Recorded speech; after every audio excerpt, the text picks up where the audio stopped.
Assalamu alaikum. Come to back my channel King Zoology.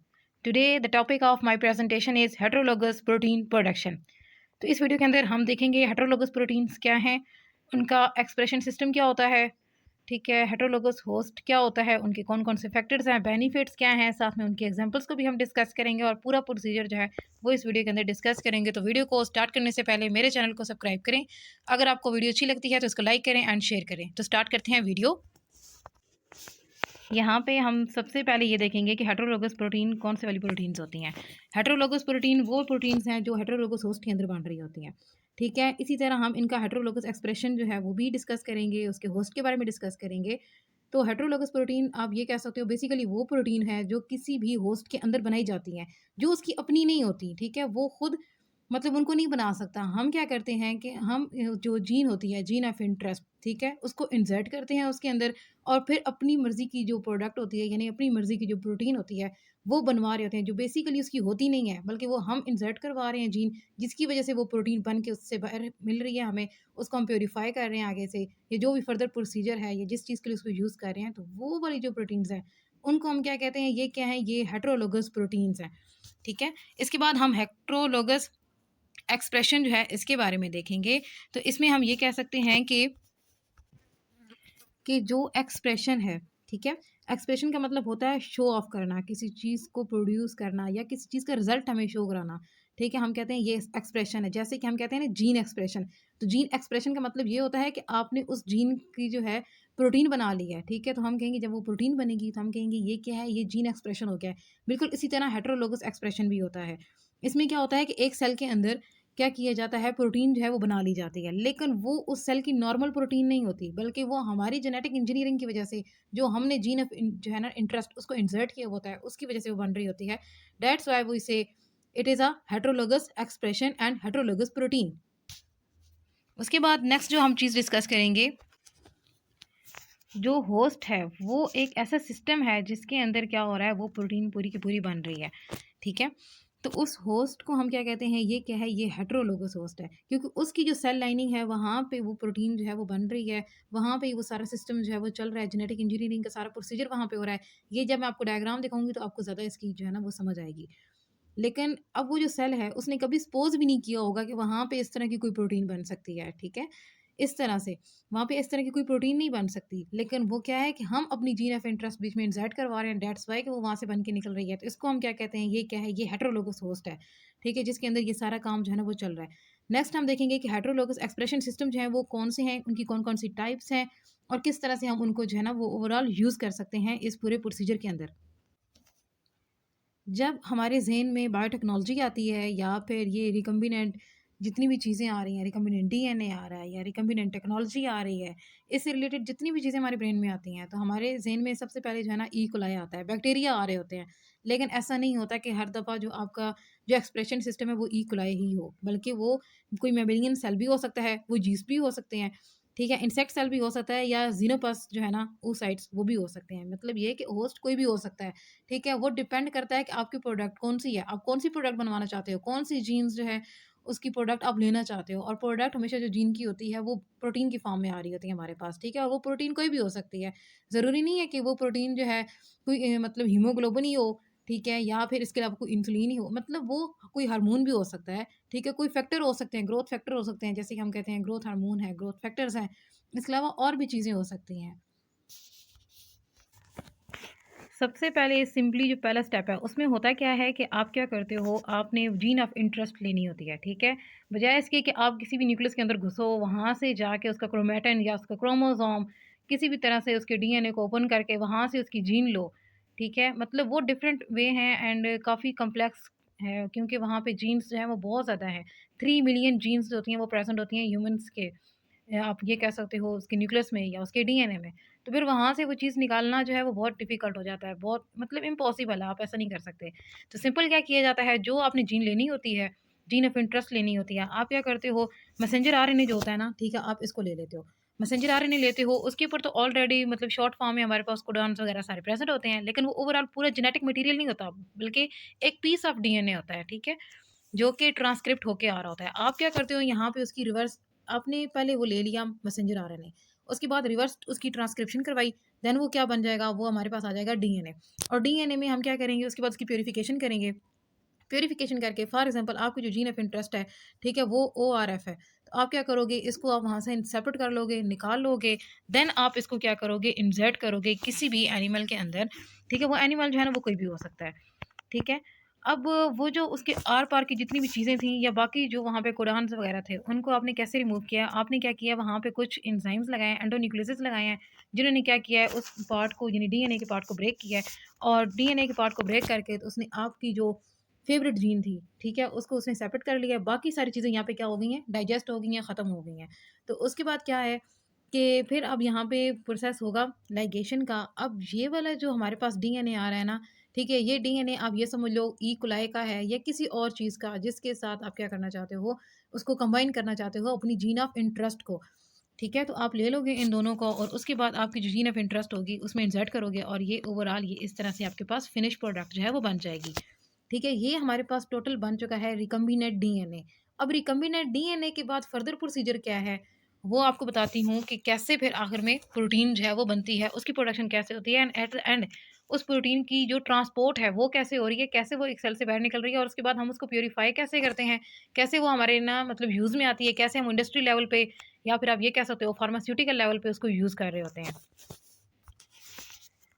पहली चीज़ ये कि आप जो भी प्रोडक्ट ले रहे हो, ठीक है, वो तो मैंने आपको पहला रास्ता बताया कि आप मैसेंजर आरएनए से आप जो है ना अपनी जीन ऑफ इंटरेस्ट ले सकते हो। इसके अलावा आप क्या कर सकते हो, पीसीआर को भी यूज़ कर सकते हो, पॉलीमरेज़ चेन रिएक्शन को भी यूज़ कर सकते हो। आर्टिफिशियली डीएनए को जनरेट करके आप क्या कर सकते हैं, उससे जीन ऑफ इंटरेस्ट जो है वो ले सकते हो, ठीक है। यानी कोई भी पीसीआर प्रोडक्ट्स है जो है ना उससे आप निकाल सकते हो। फिर इसी तरह आप इंसर्ट करोगे, दोनों को कंबाइन करोगे, दोनों को कंबाइन करने के बाद ये रिकम्बिनेंट वेक्टर यानी रिकम्बिनेंट डीएनए बन गया है। उसको अभी एग्जांपल के तौर पे हम ई कोलाई को ले रहे हैं, ठीक है। यहाँ पे कोई और भी सेल हो सकता है। तो हम क्या करेंगे, ई कोलाई के उसके अंदर ना इंसर्ट करवाएँगे, फिर इनको न्यूट्रिएंट्स प्रोवाइड करेंगे, इनको एक परफेक्ट मीडियम प्रोवाइड करेंगे। उस मीडियम में क्या होगा कि ये ई कोलाई अपना नंबर जो है वो ज़्यादा करते जाएँगे।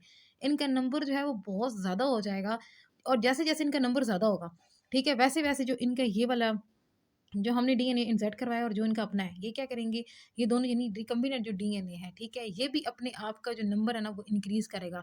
जैसे-जैसे नंबर इंक्रीज़ करेगा, जैसे-जैसे उसका साइज़ इंक्रीज़ हो रहा है, जैसे-जैसे ओवरऑल ई कोलाई का नंबर इंक्रीज़ हो रहा है, तो उससे क्या होगा कि साथ-साथ जो है ना ये अपनी प्रोडक्ट भी बनाते जाएँगे। ऐसा नहीं है कि बस डीएनए जो है वही अपने आप को रेप्लिकेट करके ना बस घूमता जा रहा है। वो रेप्लिकेट क्यों कर रहा है? ताकि वो प्रोडक्ट बना सके ज़्यादा से ज़्यादा। हम ऑलरेडी मियोसिस के अंदर भी और माइटोसिस के अंदर ये पढ़ चुके हैं कि किस तरह से जो है ओवरऑल सारा प्रोसीजर चल रहा होता है। किस तरह वो डीएनए जो होता है वो डबल होता है। उसके साथ-साथ जो माइटोकॉन्ड्रिया और बाकी जो ऑर्गेनेलीज़ होती हैं, वो किस तरह डबल हो रही होती हैं और उसको डबल करने का मकसद क्या होता है कि वो चीज़ें बनानी होती हैं उस सेल के अंदर।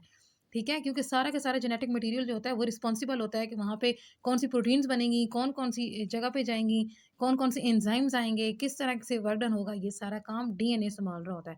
तो यहाँ पे जब डीएनए रेप्लिकेट कर रहा है ना, ठीक है? मतलब हम कहते हैं ई कोलाई का नंबर इंक्रीज़ हो रहा है। ई कोलाई का नंबर इंक्रीज़ हो रहा है, इसका मतलब है कि आपके पास जो ये वाला जो आपने डीएनए बनाया है, ठीक है? रिकॉम्बिनेंट डीएनए, वो भी क्या कर रहा है, अपने आप को रेप्लिकेट कर रहा है, अपना नंबर इंक्रीज़ कर रहा है। जब उसने नंबर क्यों इंक्रीज़ करना है? वो इसलिए इंक्रीज़ कर रहा है ताकि वो ज़्यादा से ज़्यादा प्रोडक्ट बनाए और प्रोडक्ट जब वो अपनी बना रहा होगा ना, तो उसके साथ हमारी जो प्रोडक्ट होगी, हमारी जो जीन ऑफ इंटरेस्ट की जो प्रोडक्ट होगी, जो हम प्रोटीन बनवाना चाहते हैं, वो भी साथ में बन जाएगी और जब वो बन जाएगी, तो उसको हम क्या करेंगे, उसको हम ओवरऑल फिर यहाँ पे ये कलेक्ट कर लेंगे, ठीक है? तो अब इसको हम कलेक्ट करने के बाद फिर हम क्या कर सकते हैं, इसको प्यूरीफाई कर लेते हैं इलेक्ट्रोफोरेसिस के थ्रू, ठीक है? या फिर हम उसको क्या करते हैं मतलब मैच कर लेते हैं, जो एक ओरिजिनल होती है ना प्रोटीन, ठीक है? उसके साथ हम क्या करेंगे, ये जो हमने प्रोटीन बनाई है, इस पूरी टेक्नोलॉजी से, उसको साथ हम क्या करेंगे, मैच करेंगे। जब हमारे ये बैंड्स मैच कर जाएँगे, तो इसका मतलब ये है कि जो हमारी प्रोटीन बनी है किसी और एनिमल के अंदर, वो बहुत अच्छी है, वो परफेक्ट है, उसमें कोई मतलब गलती का चांस नहीं है, उसमें कोई म्यूटेशन वगैरह भी नहीं आई और वो बिल्कुल ठीक है। तो देन हम उसको क्या करते हैं फार्मास्यूटिकल कंपनीज़ में अप्लाई करते हैं और अपना जो काम होता है वो कर लेते हैं। ये किसी भी पेशेंट को हमने ट्रीट करना होता है तो वो हम ईज़िली इस वे से उसको ट्रीट कर सकते हैं। जैसे अगर हम ये देखेंगे कि कैसे वो जो प्रोडक्ट है, ठीक है, वो बनती अब कैसे है, किसी सेल के अंदर वो किस तरह से बन रही होती है। अगर हम इसमें यूकेरियोट का भी देखते हैं तो वो इस तरह बन रही होती है कि फॉर एग्ज़ाम्पल ये आपका रिकम्बिनेंट डीएनए जो था ये है, ठीक है? उसके बाद उसकी क्या हुई है ट्रांसक्रिप्शन हुई है, फिर उसकी ट्रांसलेशन हुई है एट द राइबोसोम और राइबोसोम कहाँ पे प्रेज़ेंट थे? वो रफ एंडोप्लाज़्मिक रेटिकुलम में प्रेज़ेंट थे। ठीक है। राइबोसोम से ये देखें ये प्रोटीन बन के निकली है, उसके बाद वो गोल्गी एपेटाइटिस के पास गई है, यहाँ से वो और पैक हुई है, फिर उसकी सिक्रीशन होनी है अब, ठीक है। और मतलब वहाँ पे वो मॉडिफाई भी हो गई है और पैक अच्छे से हो गई है। एंड सम टाइम होता है कि ये पैकिंग फॉर्म में वहाँ से बाहर निकलती है सेल से, एंड सम टाइम क्या होता है कि वो पैकिंग फॉर्म में नहीं निकलती, बल्कि वो क्या होता है कि एज अ फ्लूइड की फॉर्म में जो है ना वो निकल जाती है जहाँ पे। और ये जो मेम्ब्रेन होती है, मेम्ब्रेन के लेवल पे उसकी जो पैकिंग होती है वो इसी के साथ लग जाती है, जिसको हम कहते हैं एक्सोसाइटोसिस, ठीक है। वो होती है और उससे क्या होगा, ये जो प्रोटीन है ये यहाँ से बाहर निकल जाएगी, ठीक है। बिल्कुल इसी तरह जब उसकी कॉलोनीज़ बन रही होती है ना, ई कोलाई की बहुत सारे सेल्स बन रहे होते हैं, तो साथ में जो है ना येल्विश कलर का जो मटेरियल है वो भी निकल रहा होता है, ठीक है। मतलब ना ऐसे ना मीडियम के अंदर वो मटेरियल निकल रहा होता है, तो उस वो जो मटेरियल होता है वो दरअसल होती क्या है, वो प्रोटीन्स होती हैं जो कि उसकी सेल से बन के बाहर निकल रही होती हैं, ठीक है। कुछ प्रोटीन उसके अंदर यूज़ हो जाती हैं, लेकिन जो हमारी जिन्हें पे इंटरेस्ट होती है ना, वो उसको क्या करता है, अपने सेल से बाहर निकाल देता है। तो वो उसके सेल से बाहर निकल के वो जो हमारा आप ये कह रहे हो फ्लास्क होती है उसके अंदर आ जाती हैं, ठीक है। तो उस फ्लास्क के अंदर वो जो मैंने आपको बताई थी एक डायग्राम में, ठीक है। तो इस तरह हमारी फ्लास्क होगी, उसके अंदर क्या होगा कि वो सारा जो है ना उसकी कॉलोनीज़ भी कलेक्ट हो जाएँगी और साथ में हमारा जो जीन ऑफ इंटरेस्ट जो हमने डाली थी उसकी जो प्रोडक्ट होती है, जो प्रोटीन होती है, वो भी वहाँ पे क्या होती है, सबमिट होना शुरू हो जाती है, जमा होना शुरू हो जाती है। तो हम क्या करते हैं फिर, अब ज़ाहिर-सी बात है वहाँ पे न्यूट्रिएंट्स भी थे, वहाँ पे वेस्ट भी हैं, वहाँ पे कॉलोनीज़ भी हैं, तो हमने क्या करना है यहाँ पे हमने कुछ ऐसी पार्ट लगानी है, कुछ ऐसी टेक्निक्स यूज़ करनी है जिसकी वज़ह से हम क्या करेंगे, इसको प्यूरीफाई कर लेंगे। प्यूरीफाई करने के बाद हमारी जो प्रोटीन आएगी वही जो मैंने आपको बताया कि इलेक्ट्रोफोरेसिस जो है ना उसके थ्रू आप इसको चेक कर सकते हो, या क्रोमेटोग्राफी के थ्रू आप इसको चेक कर सकते हो, टीएलसी के थ्रू चेक कर सकते हो। आप क्या कर लोगे, उस प्रोटीन की क्वालिटीज़ चेक कर लोगे, या फिर उनको क्या करोगे, आप सेपरेट कर लोगे। वो जो हमने कॉलम क्रोमेटोग्राफी पढ़ी है, ठीक है, जिसके अंदर क्या होता है कि आप चीज़ों को उनके आयन्स की बेस पे, उनके चार्जेस की बेस पे, उनके मॉलिक्यूलर वेट की बेस पे आप उनको सेपरेट कर लेते हो। बिल्कुल इसी तरह आप कोई भी टेक्नीक लगा के, ठीक है, कोई भी बायोटेक्निक लगा के आप उन प्रोटीन्स को सेपरेट कर लोगे, ठीक है, और इस तरह आपकी जो प्रोडक्ट है ना वो आपके हाथ में आ जाएगी, और फिर आप उसको फार्मास्यूटिकल कंपनी में यूज़ करो, पेशेंट्स के लिए यूज़ करो, जिस मकसद के लिए यूज़ करो, वो ईज़िली जो है ना वहाँ पे वो यूज़ हो जाएगी। तो ये था इसका सारा का सारा प्रोसीजर। तो अभी हम कुछ फैक्टर्स डिस्कस करेंगे कि ऐसे कौन से फैक्टर्स हैं जो हेटेरोलोगस प्रोटीन की एक्सप्रेशन को अफेक्ट कर रहे होते हैं। वो जो सारा सिस्टम चला है, वो जो सारा प्रोसीजर है, उसको कौन-कौन सी चीज़ें अफेक्ट कर सकती हैं। एक पहली बात तो ये कि आपकी जो प्रोटीन है उसका साइज़ कितना है, ठीक है? वो कौन से सोर्स से आप ले रहे हो, ठीक है? और आपने इसको बनाना किस लिए है, कौन क्या मकसद है आपका, उसका सोर्स क्या है? ये सारा कुछ। साथ में आपको ये पता होना चाहिए कि कोडान जो है वो क्या है, कोडान के बेसिस क्या हैं, कहाँ से आप वो निकाल रहे हो। ठीक है, आप उसको पीसीआर से ले रहे हो या मैसेंजर आरएनए से ले रहे हो, ये भी आपको पता होना चाहिए, या आप उसको आर्टिफिशियली प्रिपेयर कर रहे हो। कल्चर कंडीशंस जो हैं वो वहाँ पे कौन-सी हैं, कैसा एनवायरनमेंट आपने रखा हुआ है, एक्सटर्नल भी और इंटरनल भी, दोनों तरह के एनवायरनमेंट आपने चेक करने होंगे। साथ में आप होस्ट को भी देखते हो, होस्ट कौन-सा है, वो ई कोलाई है या कोई इंसेक्ट सेल है या फिर कोई और चीज़ है। ठीक है, साथ में आपने उसकी डिग्रेडेशन भी देखनी होती है कि मीन्स वो प्रोटीन जो है वो डिग्रेड तो नहीं हो जाएगी। आप इसको इस तरह की कंडीशन दे रहे हो, ऐसा ना हो वो बैक्टीरिया से या किसी भी सेल से प्रोटीन बन के बाहर निकले, आगे कंडीशन ही ख़राब हो और वो प्रोटीन वहीं पे डीजनरेट हो जाएगी। नहीं, टेम्परेचर अगर हाई है, तो वो ख़राब हो जाएगी वहाँ पे, ठीक है? उसकी सारी बॉन्डिंग जो है ना वो सारी ख़त्म हो जाएगी, या फिर ऐसा कोई आपने मटीरियल कोई केमिकल रख दिया है, जिसकी वज़ह से वो डिग्रेड हो जाएगी, एमिनो एसिड की फॉर्म में हो जाएगी। तो ये भी चीज़ें जो है ना ये सारी की सारी उसको अफ़ेक्ट कर रही होती हैं ओवरऑल। देन जो नेक्स्ट चीज़ है वो हम देखेंगे कि किस तरह से इसके कौन-कौन से बेनिफिट्स हैं, ठीक है? ये हेटेरोलोगस प्रोटीन प्रोडक्शन आप क्यों यूज़ कर रहे होते हो?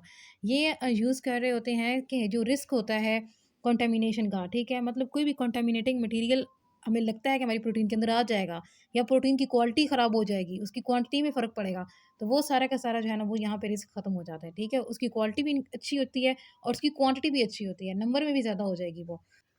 और अगर इसकी एग्जांपल में देखा जाए तो insulin, growth hormone, viral agent, heparin, albumin और सोमैटोस्टैटिन, ये सारे के सारे जो है ना ये हम इस थ्रू बना सकते हैं। ये सारी की सारी क्या है, ये हेटेरोलोगस प्रोटीन है जिनकी हम प्रोडक्शन करवा रहे हैं रिकम्बिनेंट जो टेक्नोलॉजी है उसको यूज़ करके।